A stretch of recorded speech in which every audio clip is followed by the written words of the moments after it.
En este momento, mientras escuchas estas palabras, tu cerebro está recibiendo millones de datos. El zumbido del refrigerador, el peso de tu ropa sobre la piel, la temperatura del aire en tus fosas nasales, el sonido de un auto a 3 cuadras, el sabor residual en tu boca, la presión del asiento donde estás, la luz que entra por la ventana, las tensiones en tus hombros. Todo eso existe, todo eso está ahí, y tu cerebro acaba de descartar el 99% de esa información sin preguntarte si querías conservarla. Bienvenidos, bienvenidas a este segundo episodio de nuestra trilogía sobre el filtro perceptivo. Soy tu compañero de viaje en Prisma Vitalidad. En el episodio anterior, exploramos juntos algo que a muchas personas les resultó revelador. ¿Por qué cada uno de nosotros ve el mundo de manera diferente? Descubrimos que ese filtro se construyó con los materiales de nuestra genética, nuestro apego temprano y las experiencias que fuimos acumulando a lo largo de décadas. Si no viste ese episodio, no es indispensable para seguir hoy, pero te recomiendo que lo hagas después, porque los dos se complementan profundamente. Hoy el viaje va a otro lugar. Hoy vamos a descender al motor mismo. Vamos a explorar la maquinaria biológica que hace posible ese filtro. La estructura concreta que, en este momento, está decidiendo qué de la realidad te llega y qué simplemente desaparece. Esa estructura tiene nombre: sistema activador reticular. Y entender cómo funciona va a cambiar la manera en que interpretas muchas cosas que te suceden.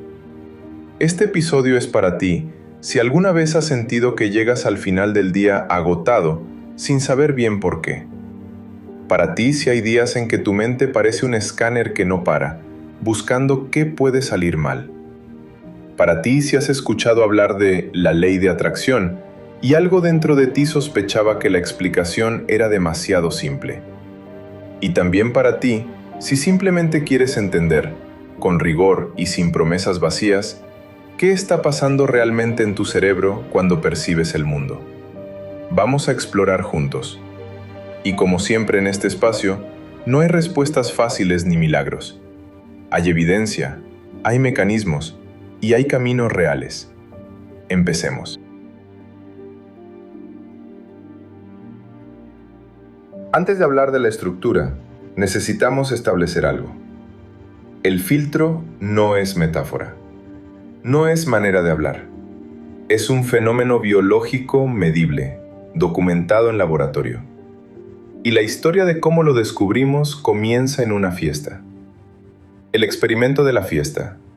Colin Cherry, 1953. Imagina que estás en una reunión ruidosa. Hay 20 conversaciones simultáneas a tu alrededor. El ruido es considerable. Y sin embargo, puedes seguir perfectamente lo que te dice la persona frente a ti. Ese fenómeno que todos hemos vivido llamó la atención de un ingeniero e investigador del Imperial College de Londres llamado Colin Cherry. En 1953, Cherry diseñó una serie de experimentos para entender cómo el cerebro hace esa selección. Los llamó experimentos de escucha dicótica. Y lo que encontró fue mucho más interesante que la pregunta original. El procedimiento era así. Mediante audífonos, Cherry presentaba mensajes diferentes en cada oído de sus participantes al mismo tiempo. Les pedía que sombrearan, es decir, repitieran en voz alta palabra por palabra el mensaje que escuchaban en un oído, mientras ignoraban completamente el otro. Los resultados revelaron algo fascinante. Los participantes podían detectar cambios físicos en el canal ignorado. Si la voz masculina se volvía femenina, por ejemplo, o si aparecía un tono agudo. Pero no podían reconocer el idioma del mensaje ignorado. No podían identificar ni una sola palabra de su contenido. Incluso cuando Cherry cambió el mensaje del oído ignorado de inglés a alemán y de regreso, los participantes ni se enteraron. Piénsalo un momento. La información estaba ahí, llegando físicamente al oído. Pero el cerebro decidió que no merecía pasar, que no era relevante, y la bloqueó antes de que llegara siquiera al procesamiento del lenguaje. Eso es el filtro en acción. Pero hay un detalle aún más revelador que Cherry y sus colegas encontraron, y que el investigador Neville Morey confirmó en 1959 con una muestra de 12 participantes. Aunque el contenido del canal ignorado era invisible para la conciencia, había una excepción: el propio nombre del participante. En el 33% de los casos, cuando su propio nombre aparecía en el canal que supuestamente estaban ignorando, los participantes lo detectaban. Lo escuchaban de entre todo ese ruido que su cerebro había decidido eliminar. ¿Por qué? Porque el cerebro tiene etiquetas de importancia emocional. Hay información que el filtro ha marcado como siempre relevante, sin importar las circunstancias. Tu nombre es una de ellas. Una alarma de peligro es otra. El llanto de un niño, si eres madre o padre, probablemente también. Esto nos dice algo fundamental. El filtro no es rígido ni aleatorio. Es un sistema dinámico, calibrado por la experiencia y la relevancia emocional. Decide qué pasa y qué no, basándose en instrucciones que lleva décadas recibiendo. ¿Y quién ejecuta ese filtro? ¿Dónde vive en el cerebro? Eso es lo que vamos a explorar ahora.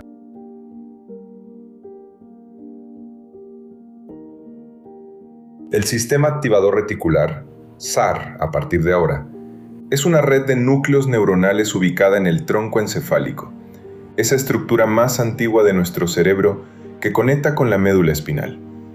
Se extiende desde la médula oblongata, esa estructura en la base del cráneo, justo donde el cuello se une con la cabeza, hasta el mesencéfalo, la región central del cerebro, más o menos a la altura de tus orejas si pudieras trazar una línea horizontal, con proyecciones que llegan al tálamo y de ahí a la corteza cerebral, donde ocurre el pensamiento consciente.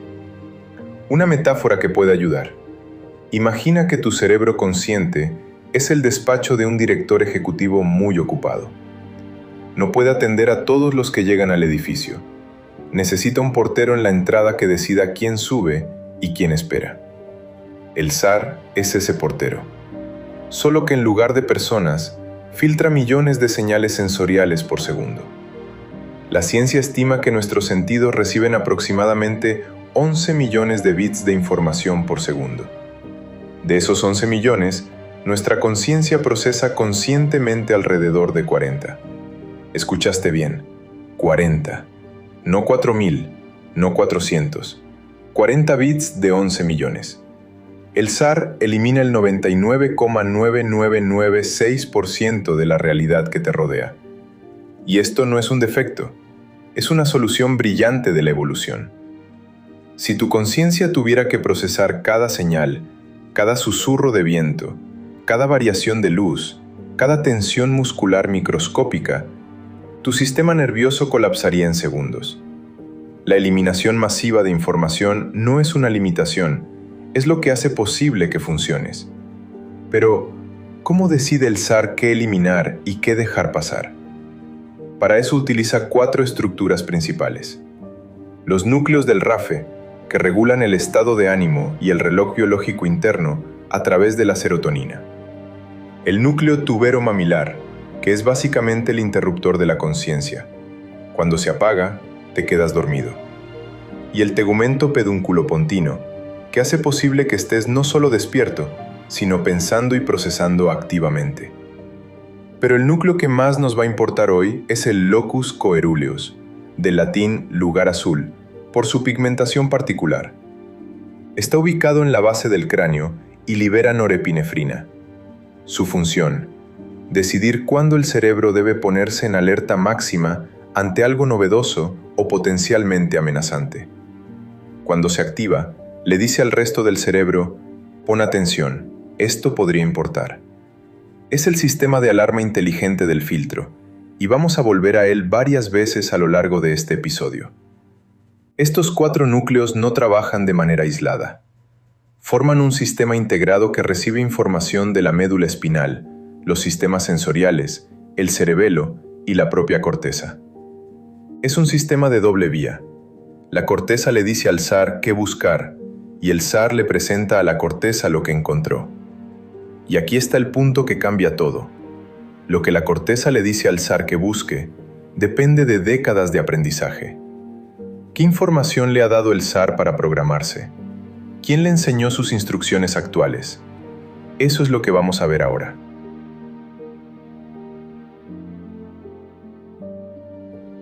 El zar no nació programado de una vez para siempre. Sus instrucciones se han ido actualizando a lo largo de toda tu vida y siguen actualizándose hoy. Hay 4 vías principales por las que eso ocurre. Primera vía, la repetición. El zar aprende por acumulación. Cada vez que una situación se repite con un resultado similar, el sistema ajusta su calibración. Si durante décadas el primer lunes de cada mes ha significado tensión económica, revisar cuentas, ajustar gastos, preocuparse por lo que falta, el zar aprende a activarse antes de que llegue ese lunes. Con el tiempo, cualquier señal asociada, un calendario, el olor del café del domingo por la noche, incluso cierta luz matutina, puede disparar la respuesta anticipatoria. Esto no es imaginación ni exageración.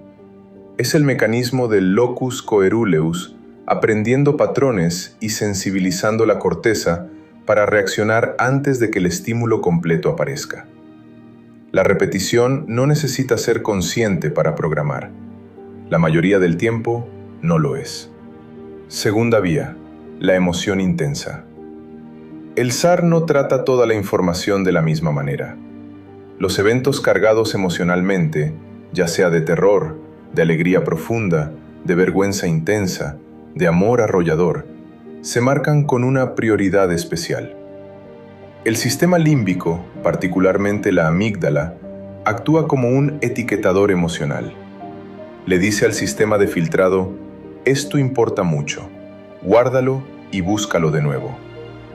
Por eso un accidente de tráfico en la adolescencia puede hacer que décadas después tu cuerpo se tense al escuchar un frenado brusco, incluso cuando estás perfectamente seguro.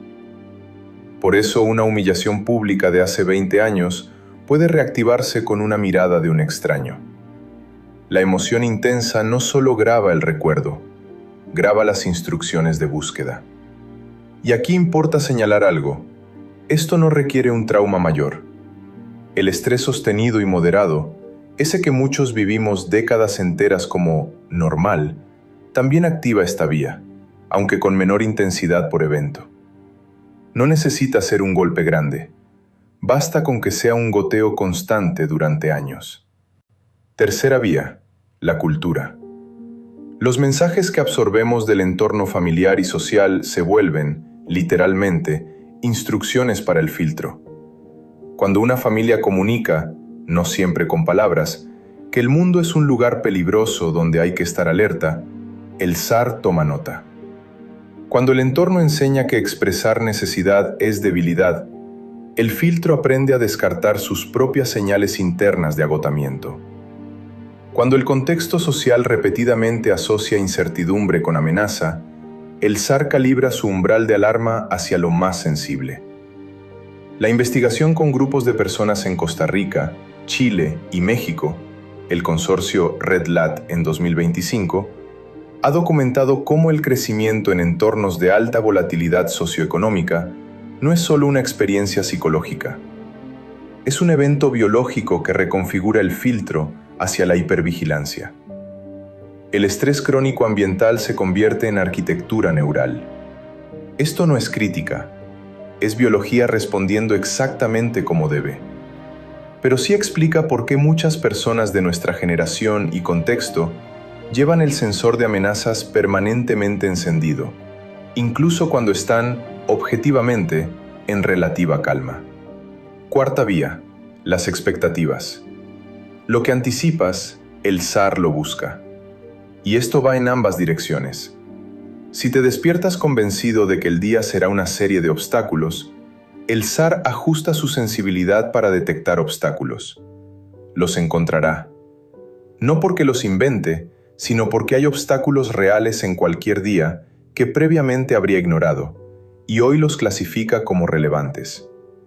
Si entras a una reunión creyendo que la persona frente a ti no te aprecia, el zar capturará cada microexpresión, cada pausa, cada inflexión de voz que confirme esa interpretación, y pasará por alto la evidencia contraria. La expectativa es una instrucción activa de búsqueda, no metafórica, neurológicamente literal. ¿Y qué sucede cuando el zar encuentra lo que buscaba? ¿Qué pasa cuando su predicción se cumple? Hay un fenómeno que explica esto de manera casi perfecta y que probablemente hayas vivido sin saber que tenía nombre.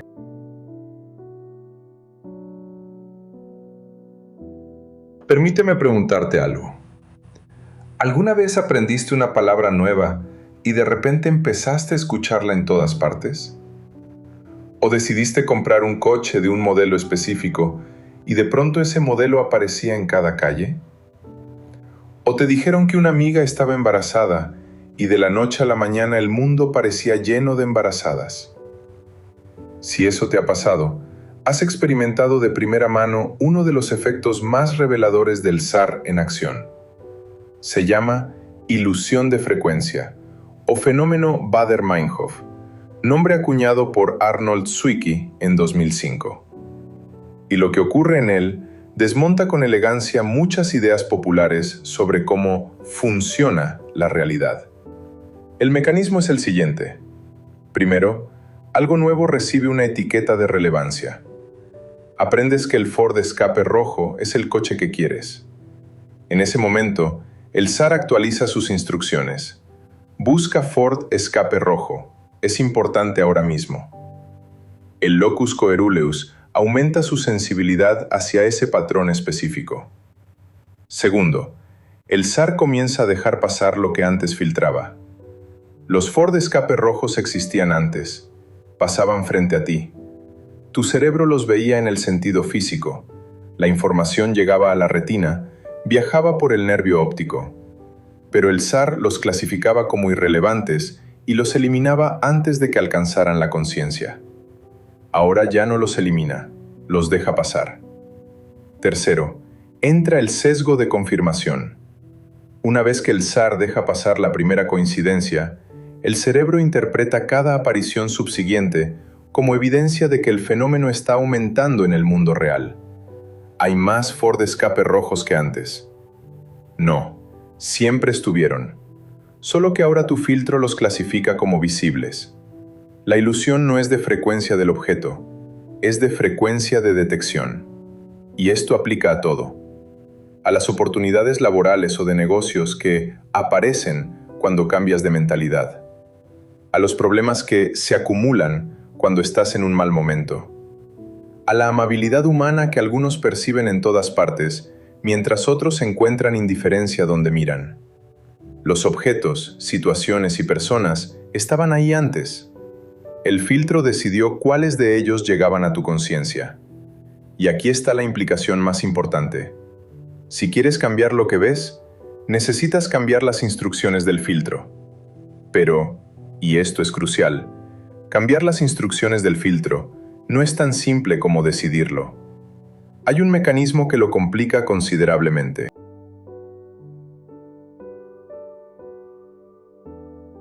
Una vez que el zar está calibrado de cierta manera, tiene una tendencia poderosa a perpetuarse. Y la investigación reciente nos ha dado una explicación sorprendentemente precisa de cómo ocurre esto. Un estudio publicado en 2025 por investigadores de la Universidad de Oxford utilizó una tecnología llamada magnetoencefalografía, que mide los campos magnéticos que produce la actividad eléctrica del cerebro con una resolución temporal extraordinaria, para explorar el sesgo de confirmación. La pregunta era, ¿el cerebro simplemente no recibe la información contradictoria o la recibe, pero decide no usarla? La respuesta fue reveladora. El cerebro sí codifica la información que contradice sus propias creencias y expectativas. Está ahí, llega a la corteza parietal. Pero el sistema de lectura favorece desproporcionadamente la información que confirma lo que ya cree. El cerebro no ignora la evidencia porque no llega, la ignora porque decide no leerla. Es como si tuvieras en tu escritorio dos pilas de documentos. Uno con información que confirma lo que ya crees, otro con información que lo contradice. Ambas pilas están ahí, pero sistemáticamente abres los documentos de la primera pila y dejas la segunda sin revisar. El SAR no filtra la realidad porque la información no exista, la filtra porque el cerebro toma la decisión activa de no procesarla. Y eso crea un círculo que se alimenta solo. Primero, el SAR busca lo que espera encontrar. Segundo, lo encuentra. Tercero, la creencia se refuerza. Cuarto, el SAR afina aún más su búsqueda hacia esa dirección. Quinto, encuentra más evidencia confirmatoria. Y sexto, la creencia se vuelve más sólida. Amenazas y recursos coexisten en la misma realidad. El SAR decide cuál de los dos ocupa tu conciencia. Esto no significa que las amenazas no sean reales. Muchas veces lo son. Significa que cuando el filtro está fijo en modo de amenaza, los recursos dejan de existir perceptivamente, aunque estén presentes. ¿Por qué el SAR tiende tan fuertemente hacia la detección de amenazas? Para responder eso, necesitamos hablar de algo que la gente confunde con magia y que en realidad tiene una explicación neurobiológica completamente distinta.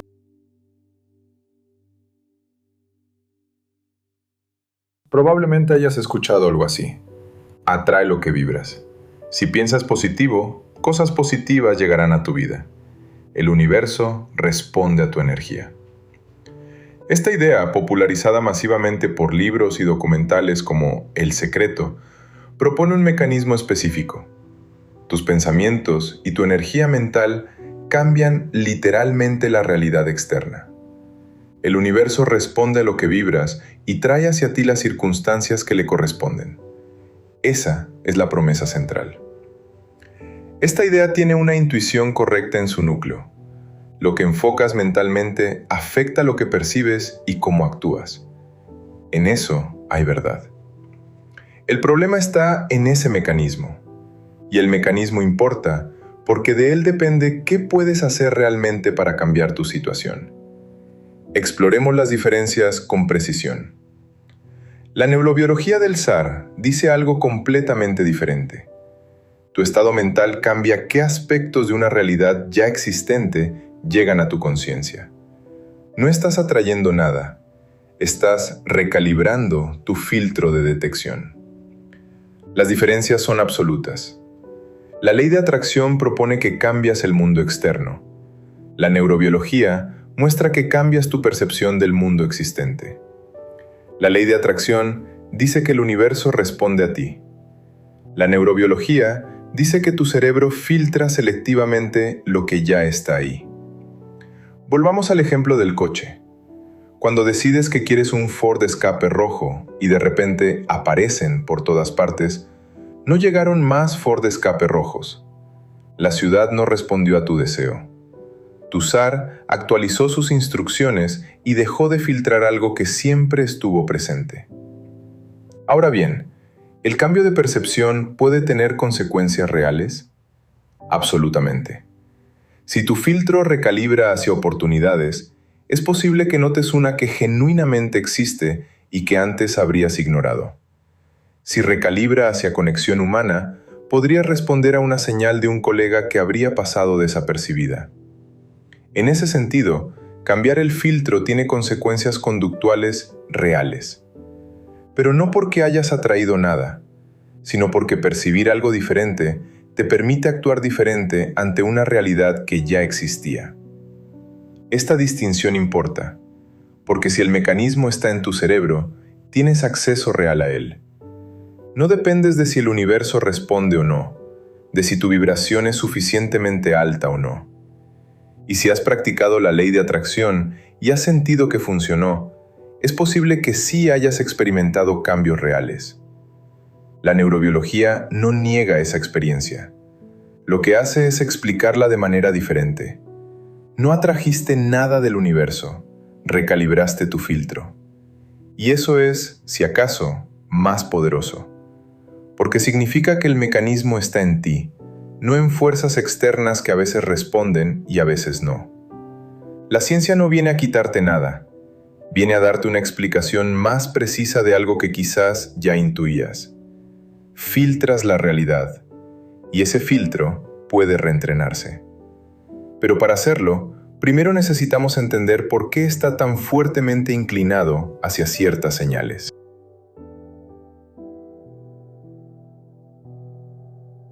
Hay personas que llegan al final del día completamente agotadas, sin haber hecho ejercicio físico extenuante. Su cuerpo cargó tensión muscular durante horas. Sus pensamientos recorrieron escenarios de peligro que nunca ocurrieron. Revisaron amenazas potenciales en cada conversación, cada mensaje, cada silencio. Y al acostarse, en lugar de descansar, la mente sigue escaneando. Si algo parecido a eso te resulta familiar, lo que vamos a explorar ahora no es diagnóstico, es explicación. El sesgo de negatividad, la tendencia del cerebro a dar más peso a las amenazas que a las oportunidades, no es un defecto de diseño. Es una característica evolutiva que durante cientos de miles de años fue ventajosa hasta el punto de ser la diferencia entre vivir y morir. La lógica evolutiva es implacable. Si cometes un falso positivo, confundes un palo con una serpiente, pierdes unos segundos de energía y quizás te sientes ridículo. Si cometes un falso negativo, confundes una serpiente con un palo, puedes morir. Por eso el cerebro aprendió a multiplicar la importancia de las señales de amenaza, a preferir 100 falsas alarmas sobre una amenaza real ignorada. El SAR está diseñado para ser el mejor sistema de detección de peligros que la evolución pudo construir. El problema surge cuando ese sistema, perfectamente adaptado para un entorno de amenazas físicas e inmediatas, opera en un entorno de estrés crónico, difuso y sostenido. En el episodio anterior, exploramos cómo décadas de carga alostática, el desgaste acumulado de los sistemas fisiológicos por la sobreactivación del estrés, afectan la corteza prefrontal, esa región cerebral que permite la regulación emocional, la perspectiva y el pensamiento flexible. Los datos del consorcio RedLat en muestras de Costa Rica, Chile y México son contundentes al respecto. A mayor índice de carga alostática, mayor deterioro en las funciones cognitivas y mayor riesgo de declive a largo plazo. Lo que hoy añadimos es el círculo completo. Cuando la corteza prefrontal se debilita por estrés crónico, pierde capacidad de modular al SAR. Y un SAR sin modulación cortical suficiente queda fijo en modo de búsqueda de amenazas, operando en piloto automático evolutivo en un mundo que ya no requiere ese nivel de alerta permanente. El resultado es un organismo que biológicamente está en estado de emergencia constante, incluso en momentos de relativa calma. No es que seas ansioso por carácter, no es que seas pesimista por naturaleza, es que tu SAR, calibrado por décadas de datos reales y reforzado por una biología que prioriza la supervivencia sobre el bienestar, está haciendo exactamente el trabajo para el que fue diseñado, solo que ese trabajo ya no corresponde a tu realidad actual. Conocer esto es el primer paso, pero el conocimiento solo, en este caso, no es suficiente. Y aquí es donde la investigación nos lleva a un hallazgo que muchas personas encuentran contraintuitivo.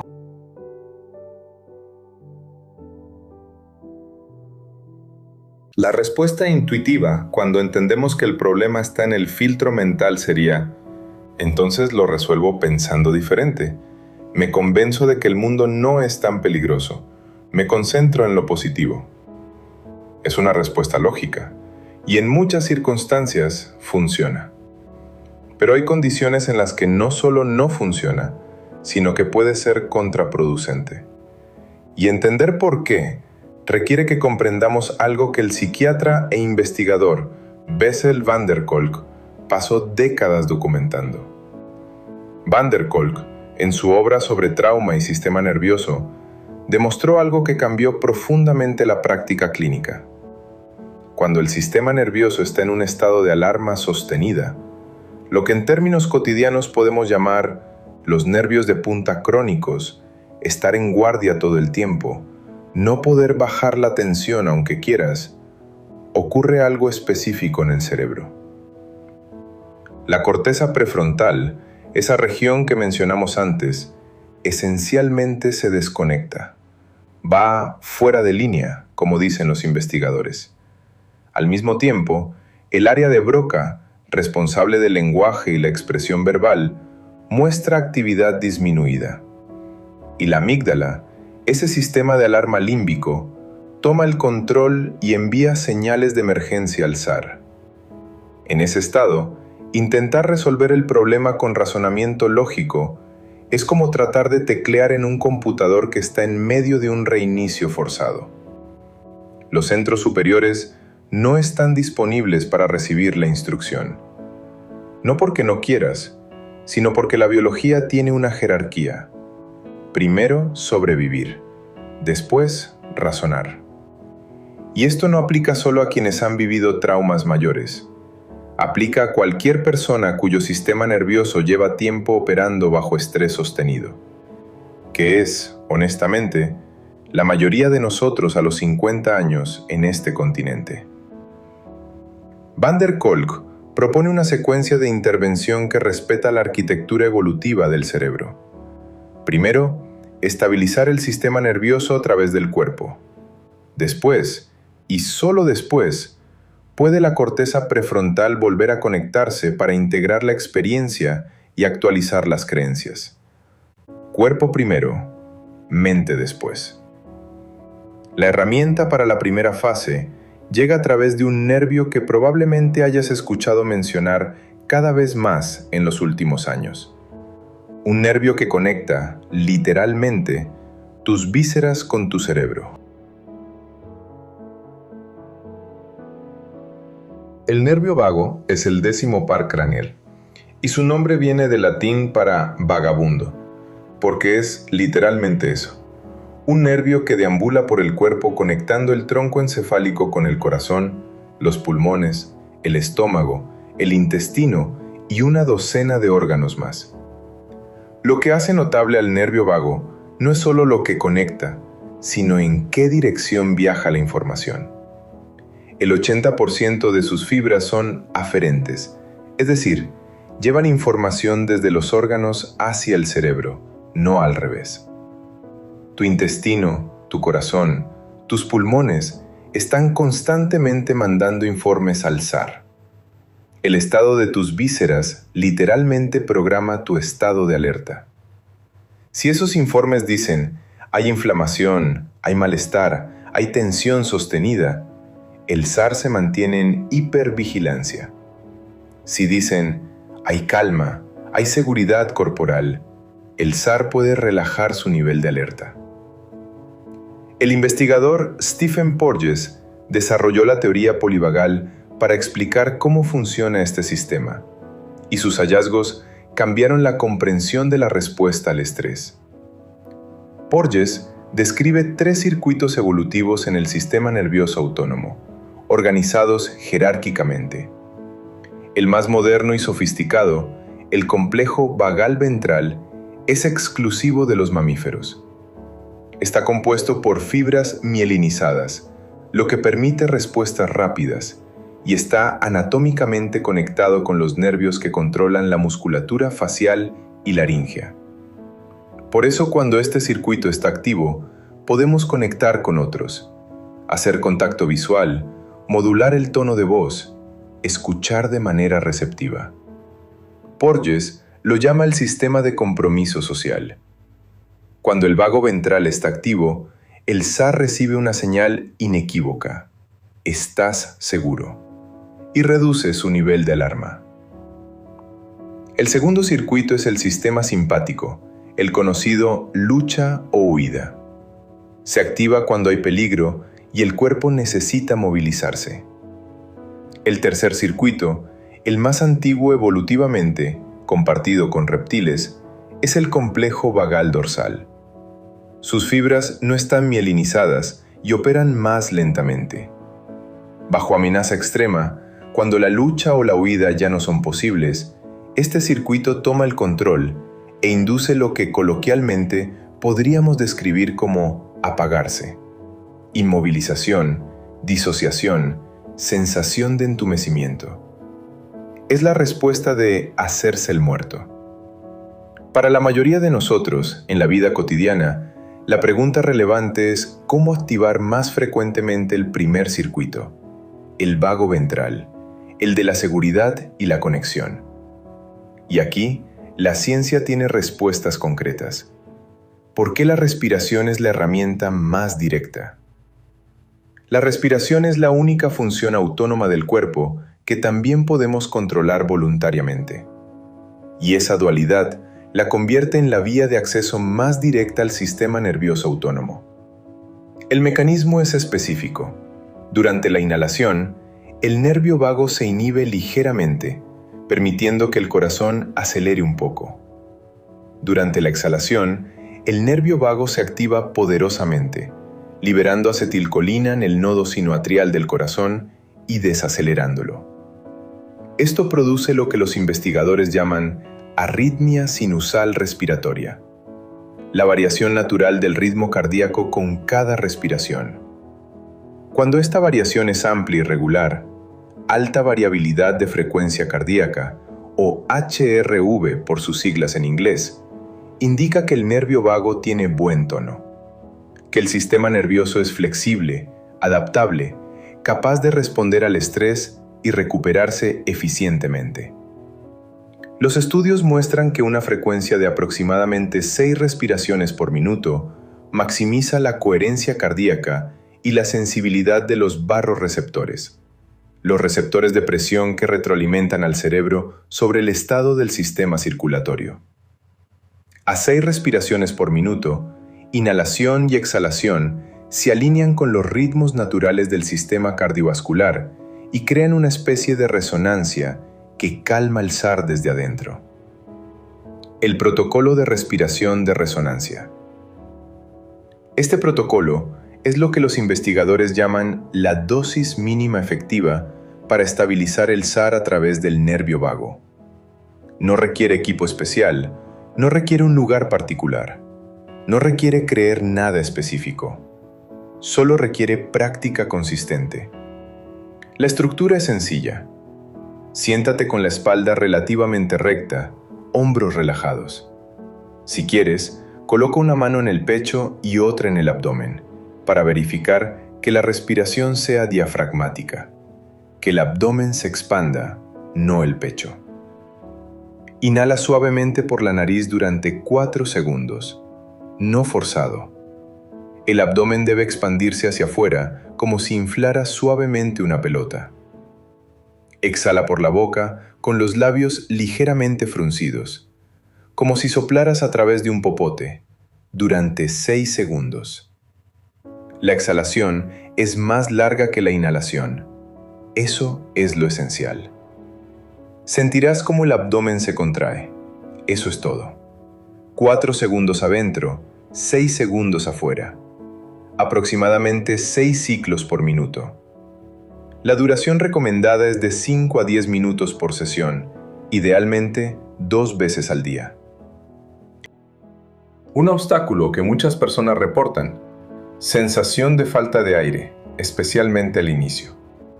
Ocurre cuando intentan hacer las respiraciones muy profundas o muy forzadas. La clave no es el volumen de aire, es la lentitud de la exhalación.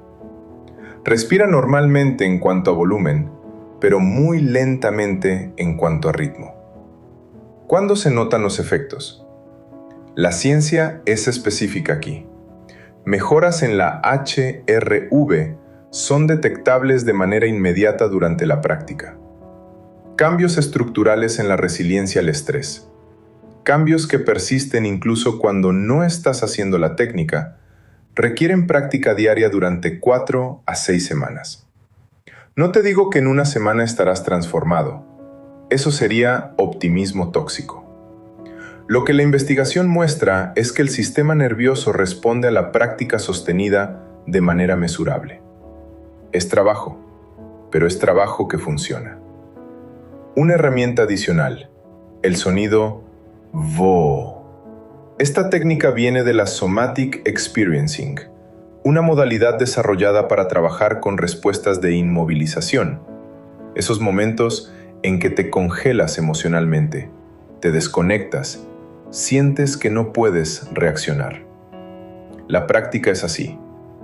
Toma un respiro cómodo. Al exhalar, emite el sonido VO, como la bocina de un barco, lo más grave que puedas. Enfócate en sentir la vibración en el torso, desde la garganta hasta el abdomen. Deja que el aire salga completamente y espera, sin apresurarte, a que el cuerpo pida la siguiente inhalación espontáneamente. Repite 3 a 5 veces. El mecanismo.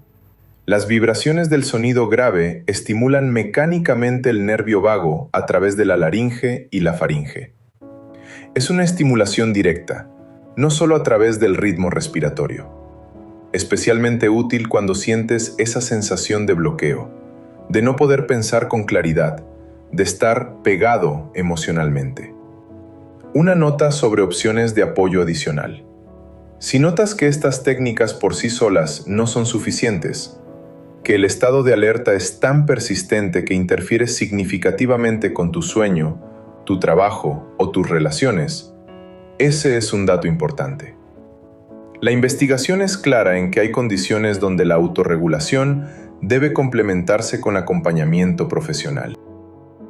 Un psicólogo clínico o psicoterapeuta con formación somática en Somatic Experiencing o en la modalidad EMDR puede ofrecer un trabajo más profundo con esos estados.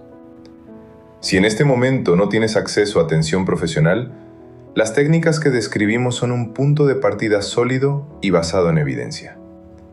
Si tienes acceso, son igualmente válidas como práctica en 3 sesiones. Y si lo que reconoces en ti mismo incluye algo más que un estado de alerta cotidiano, si hay momentos en que sientes que un evento pasado está ocurriendo de nuevo en el presente con pérdida de orientación, si hay sobresaltos físicos intensos ante ruidos mínimos que ya interfieren con tu vida diaria, si hay una sensación de que el mundo es irreal o de estar fuera de tu propio cuerpo, eso requiere evaluación con un especialista en psicología clínica o psiquiatría. No es alarmismo, es responsabilidad. Esas señales indican que el sistema de filtrado necesita un tipo de apoyo que va más allá de lo que la autorregulación puede ofrecer sola.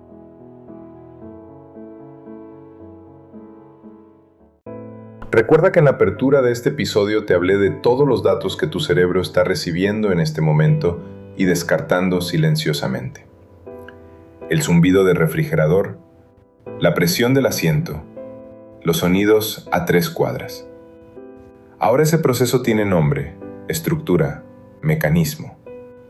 El SAR está operando en ti en este preciso instante, igual que siempre lo ha hecho. La diferencia es que ahora sabes qué está haciendo y parcialmente por qué. Lo que exploramos hoy es esto. Hay una estructura biológica en tu tronco encefálico, el sistema activador reticular, que lleva décadas recibiendo instrucciones sobre qué de la realidad merece llegar a tu conciencia. Esas instrucciones llegaron por 4 vías: la repetición, la emoción intensa, la cultura y las expectativas. Y el resultado que vemos en el experimento de Oxford es que el cerebro no solo filtra la información que no coincide con sus expectativas, activamente decide no leerla, aunque esté presente.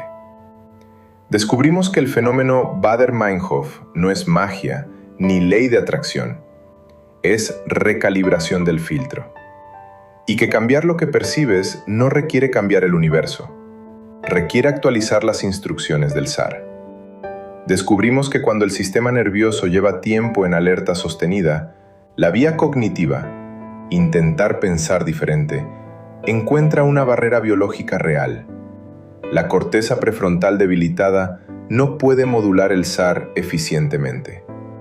Por eso, como señala Van der Kolk, el primer paso no es mental, es somático. Y descubrimos que el nervio vago, ese nervio vagabundo que conecta tus vísceras con tu cerebro, es la vía de acceso más directa y validada científicamente para enviarle al SAR una señal diferente. Hay seguridad aquí. Puedes bajar la guardia. No te pido que creas que esto te cambiará la vida de un día para otro. La investigación muestra que los cambios estructurales en la resiliencia del sistema nervioso requieren práctica consistente durante semanas. Eso es real y honesto. Lo que sí te propongo es esto. En los próximos 7 a 14 días, antes de trabajar en las creencias y las narrativas, que haremos en el siguiente video de esta trilogía, dale a tu sistema nervioso la oportunidad de encontrar una base de calma. 5 a 10 minutos de respiración de resonancia, 1 o 2 veces al día. No como ritual mágico, como práctica neurobiológica de precisión. Porque el siguiente paso, reentrenar las instrucciones que le damos al SAR, requiere que la corteza prefrontal esté disponible para hacer ese trabajo. Y para eso, el cuerpo necesita sentirse primero suficientemente seguro.